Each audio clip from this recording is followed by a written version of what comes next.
सुमिता के बारे में तुम ऐसा मत सोचो। सुमिता की मैं गारंटी ले सकता हूं, मैं उसे सिर्फ जानता हूं, वो तुम्हारे बारे में कभी गलत नहीं सोचेगी। पता सिर्फ ये लगाना है कि उस लड़की को अरेस्ट किसने किया। इंस्पेक्टर विनोद सक्सेना। आई सी। ठीक है, तुम चिंता मत करो, मैं सब ठीक कर दूंगा। फिलहाल तुम्हारे लिए कोई सिक्योरिटी की जरूरत है। मेरी सिक्योरिटी? किस लिए? देखो बेटे, ये तो नहीं हम जानते कि माजरा क्या है, लेकिन इतना जरूर इस वक्त कह सकते हैं कि तुम्हारे पर कोई ना कोई मुसीबत आई हुई है, और जब तक ये मुसीबत टल नहीं जाती तुम्हारी हिफाजत बहुत जरूरी है। डू एज आई से, ओके? अच्छा ठीक है। गुड मॉर्निंग इंस्पेक्टर, मैं एसएन पाठक, शीला देवी का एडवोकेट। Good morning. आप अपनी कार्रवाई पूरी करके उन्हें ले जा सकते हैं। वो तो मैं ले ही जाऊंगा इंस्पेक्टर, लेकिन शीला देवी जैसी बेगुनाह औरत को इस तरह और न सताया जाए तो मेहरबानी होगी। देखिए, कौन गुनहगार है और कौन बेगुनाह, इसका फैसला अदालत करे। मुर्दा दलीलों के आधार पर कोई भी अदालत किसी बेगुनाह को उसके हक से वंचित नहीं कर सकती।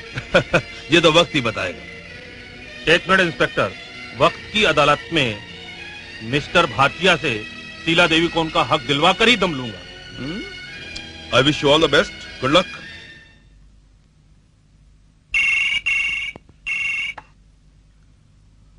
Bandra police station, inspector Vinod speaking. अरे हुजूर इंस्पेक्टर साहब, आपके राज में एक शरीफ आदमी परेशान हो रहा है। अरे आप हुक्म तो कीजिए, क्या सेवा करूं आपकी? अरे भाई, राजेश की शादी तय हो चुकी है। देखिए, इस मामले में आपको थोड़ा रुकना पड़ेगा। क्या है कि केस रजिस्टर्ड है, मामला कोर्ट में है। मैं तो कहता हूं कि जब तक कोई फैसला नहीं हो जाता आप जल्दी ना ही करें तो अच्छा है। आखिर ये मामला क्या है? लड़की का बयान मैं ले चुका हूं, आप आके देख सकते हैं। आपको क्या लगता है लड़की वही है? नहीं, इस वक्त कुछ नहीं कहा जा सकता। फिलहाल जमानत पे छोड़ा है। ठीक है, मैं आता हूँ। एक्सक्यूज मी मैडम, मैं एक रिपोर्टर हूँ, आप मुझे बताइए क्या हुआ।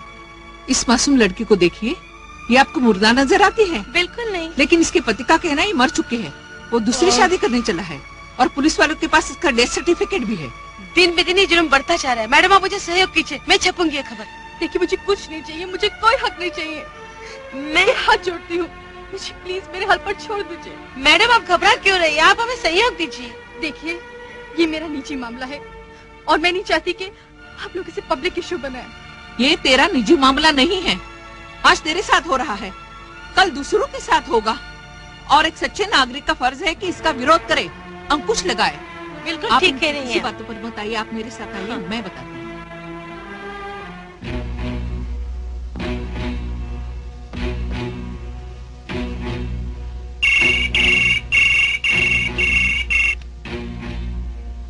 हेलो। हेलो, पहचाना मुझे? आपको कैसे भूल सकती हूँ? कहिए, कैसे हैं? मैं तो बिल्कुल ठीक हूँ, लेकिन एक बात समझ में नहीं आई कि पुलिस ने अरेस्ट क्यों किया है। ओह, तब तो आपको सब कुछ मालूम हो गया होगा। वो तो बिल्कुल टूट चुकी है, न खाती है न किसी से बात करती है, हमेशा गुमसुम बैठी रहती है। मुझसे भी नाराज है वो। लेकिन भाटिया साहब ऐसा क्यों कर रहे हैं? उन्हें दूसरी शादी जो करनी है, लेकिन मैं चुप बैठने वाली नहीं हूँ। पुलिस वालों ने मामला दर्ज किया है, लेकिन मैं ये मामला अखबार के जरिए जनता की अदालत में ले जाऊंगी। देखती हूँ कैसे दूसरी शादी करता है वो। भाटिया साहब एक शरीफ आदमी है, नेक आदमी है, और फिर उनके साथ काबिल वकील भी है। लेकिन जब लड़की खुद जिंदा है तो काबिल वकील क्या करेगा? उस लड़की को पहले मारकर फिर केस लड़ेगा? नहीं भाई साहब, नहीं। सच्चाई के आगे झूठ कभी नहीं चलता। इस केस को कोर्ट में आने दीजिए, फिर देखिए दूध से पानी अलग कैसे होता है। देखिए, मैं आपका हमदर्द हूँ, कभी भी कोई समस्या हो तो कहने में संकोच मत कीजिए। हाँ भाई साहब, जरूर जरूर। हेलो। नमस्कार।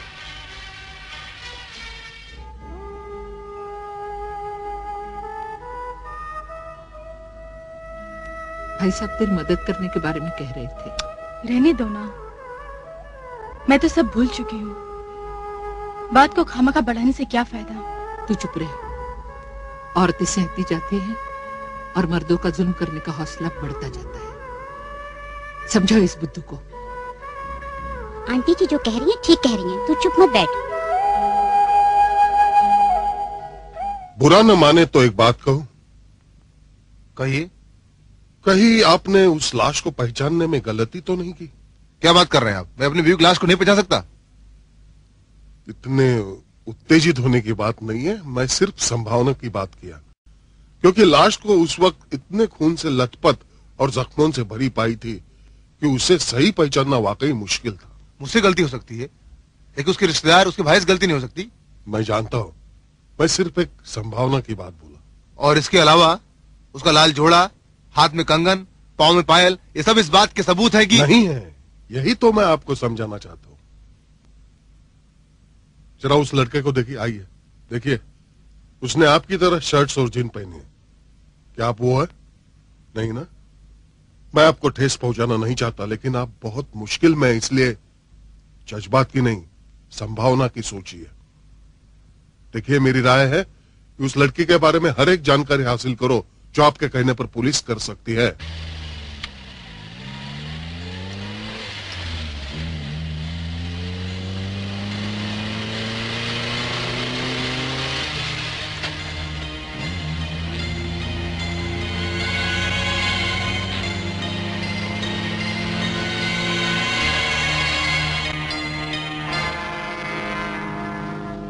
हेलो, मैं बांद्रा पुलिस स्टेशन से इंस्पेक्टर विनोद बोल रहा हूँ। कहिए इंस्पेक्टर साहब, बंदा हाजिर है। आपके होटल में ग्राहकों के पास इतने पैसे हो गए हैं कि वो 1-1 लाख रुपए ऐसे ही फेंक देते हैं।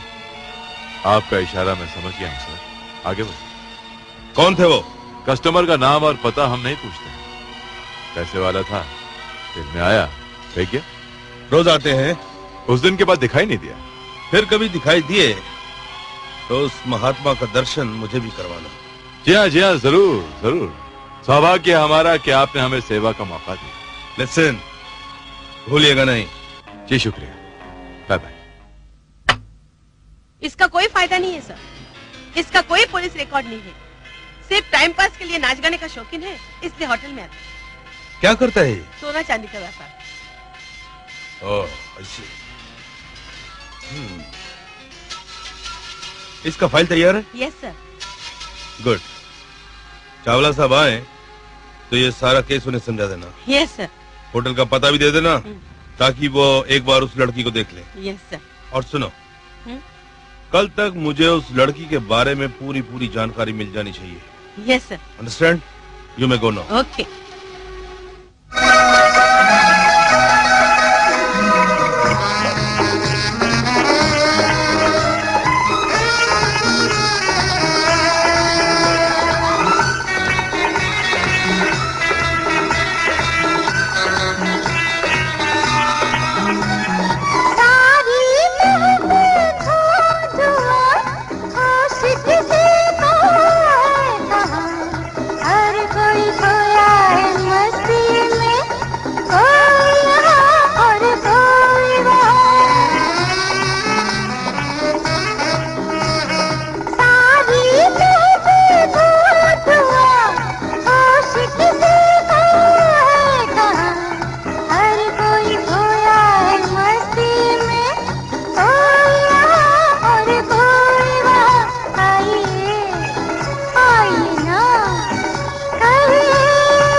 देखिए ना, वो मेरा अंकल है। उन्होंने मेरी शादी कराई थी, लेकिन आज वो भी मुझसे मुंह मोड़ के चले गए। शादी के बाद मेरा एक्सीडेंट हुआ था, उसमें जो कुछ भी खर्चा हुआ उसका कर्ज मैं यहाँ पर नाच खाकर चुका रही हूँ। प्लीज मेरा विश्वास कीजिए, मैं कोई गलत काम नहीं कर रही हूँ। मैं कोई गलत काम नहीं करी हूँ, फिर भी मुझे तुमसे पूरी हमदर्दी है। मैं पूरी कोशिश करूंगी कि तुम्हें तुम्हारा हक मिल जाए। ओके?